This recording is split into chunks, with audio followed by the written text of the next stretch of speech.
So what's up, YouTube and Facebook fam? This your boy Reg. Behind me is there is a monument behind me.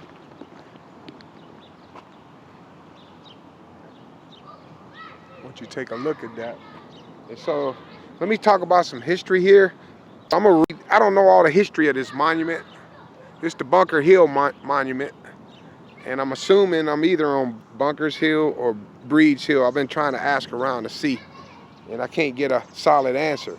But I'll read as I go. So, remembering the Revolution, John Waller, British Marine, Lieutenant John Waller, set sail with his unit in March of 1775 to respond to the growing political crisis in Boston.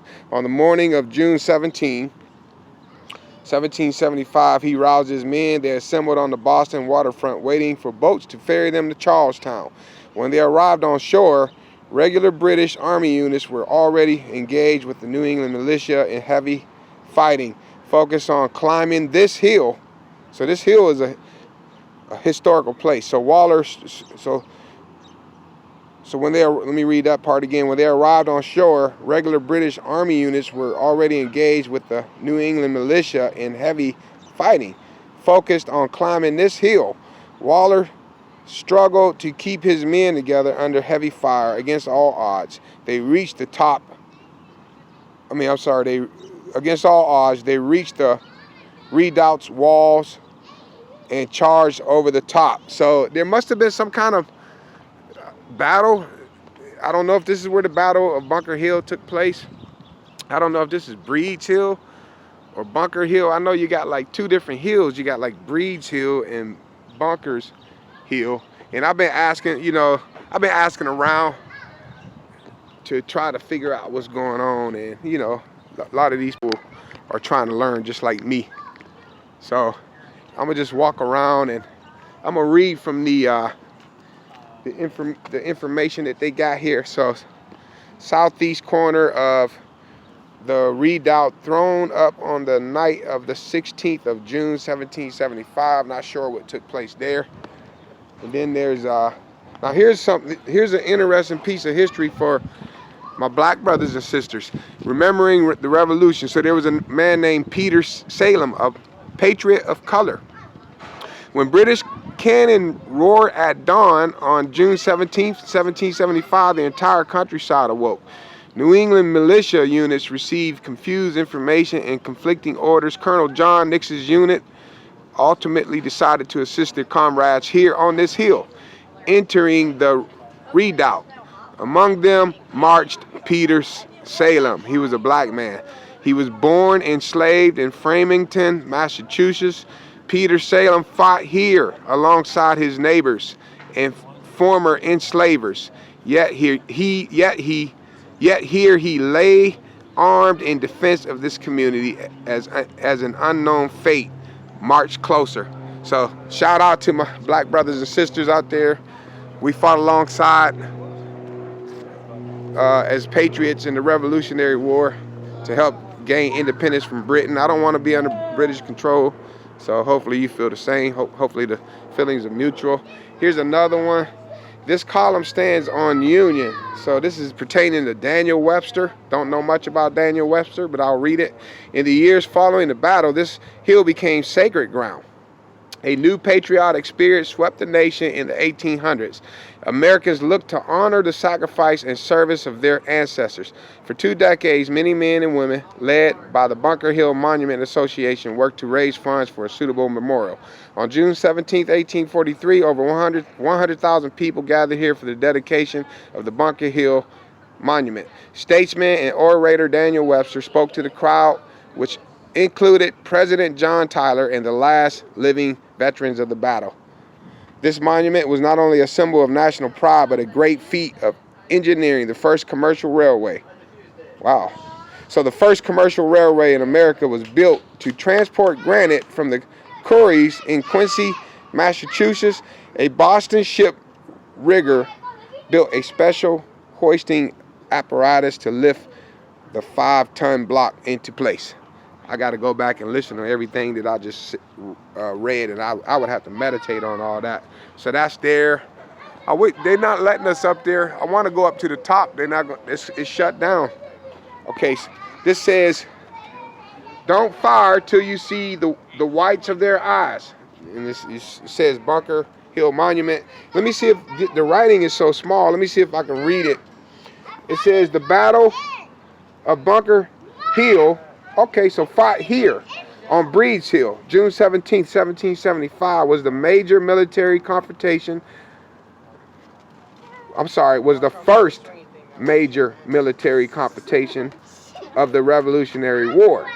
Although the British won the battle at a terrible cost, it was a great moral victory for the patriots who proved, I believe that word says proved, it's kind of etched out, who proved that they would and could stand up against the British regulars. This monument of Quincy granite, built between 1825 and it looks like 1843, stands today as a memorial to the courage, purpose, and sacrifice of those patriots of 1775, whose actions here rallied the colonies and prompted General Washington to declare the liberties of our country.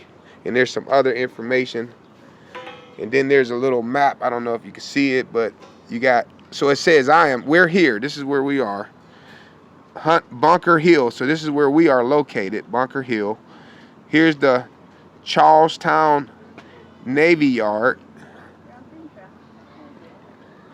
We just saw the Old North Church in the other video. That's there.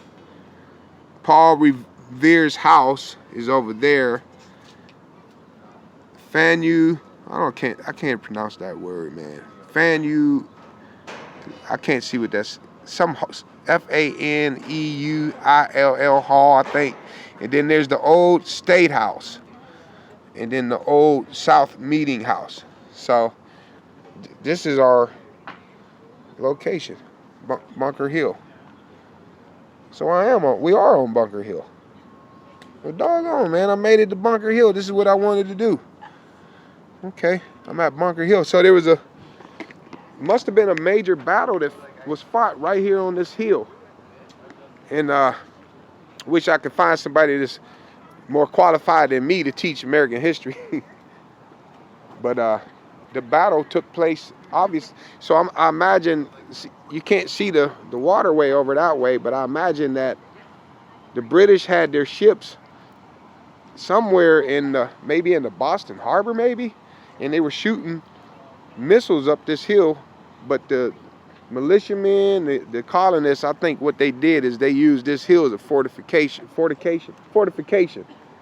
Not fornication, don't fornicate. Fortification. Is that the right word? Fortification? But I think they used this hill as a fortification. I think I'm saying that right. You could tell I wasn't in the military. That's my dad and my brother. Hats off to y'all, man. Y'all did it. Eddie served in the Army. My dad served in the Air Force. They understand all of these military terms. I don't. But anyway, the decisive day has come on which the fate of America depends. And that's Abigail Adams. The high ground of Breeds Hill bound the American colonies to the cause of independence. An open field once located here commanded this entire area.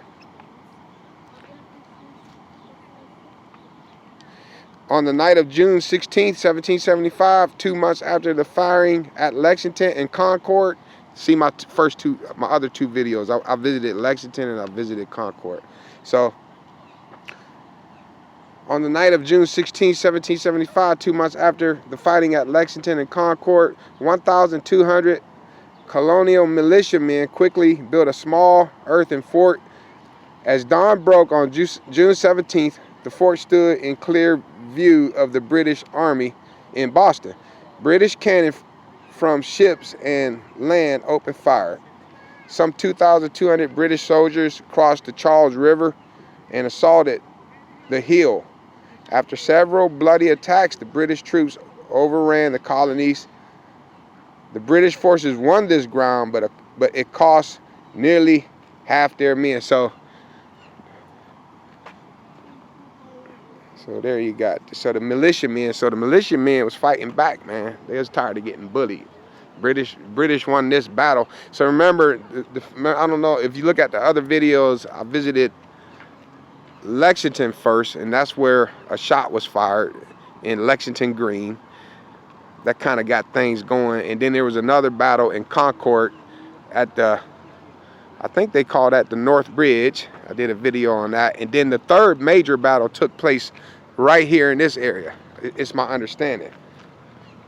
This is my understanding. So this is Colonel William Prescott, June 17th, 1775.